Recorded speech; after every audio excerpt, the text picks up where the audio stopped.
Welcome to Tailoring for the Visual Learner. I'm Renée Berthelette. Today, we're going to cut our pattern pieces out of fabric. This chapter will be useful to reference whether you're working in muslin or wool, but for demonstration purposes, I'll be working with the wool. There are 4 types of fabric you'll need for a vest.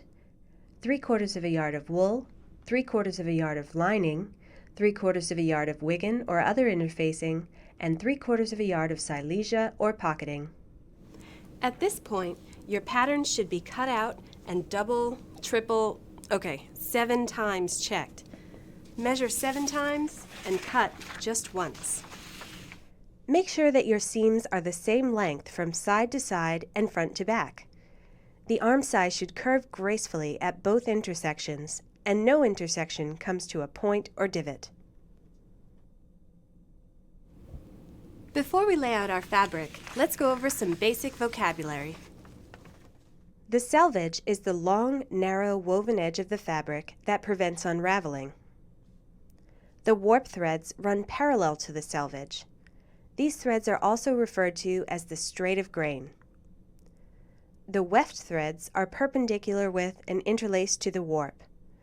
These threads are also referred to as the cross grain. The bias is any angle from the selvage edge, while the true bias is an exact 45-degree angle from the selvage. This is the stretchiest part of the fabric. As you work with woven fabrics, you might notice that the fabric is slightly off grain when you purchase it. This means that the warp and the weft threads are not perpendicular to each other. Before we cut, we'll need to find a straight cross grain. Some wools tear easily and beautifully if you just snip through the selvage edge.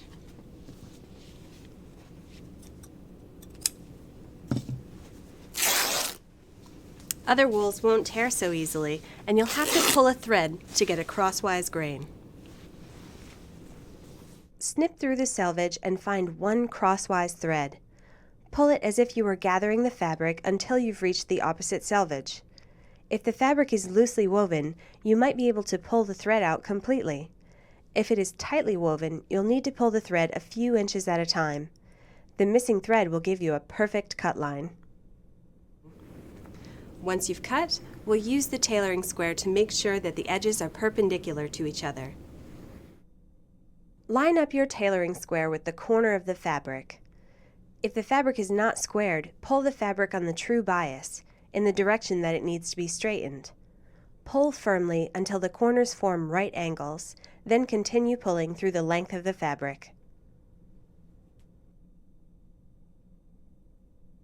If the selvage is causing difficulties in keeping your fabric on grain and lying flat on the table, you can clip into the selvage at 6-inch intervals to help relax the tension. Lay the fabric out using the edges of the table as guides. Use a ruler to help smooth out any wrinkles. Use push pins or pattern weights to hold the fabric in place. Make sure that your stripes or plaid are still parallel to the selvage edge. Now is the time to decide where you'd like to place your stripe or plaid on the vest. Make sure to line up your stripe with the center front of the garment rather than the front edge. Also, mirror the pattern on your facing so that it matches the outside.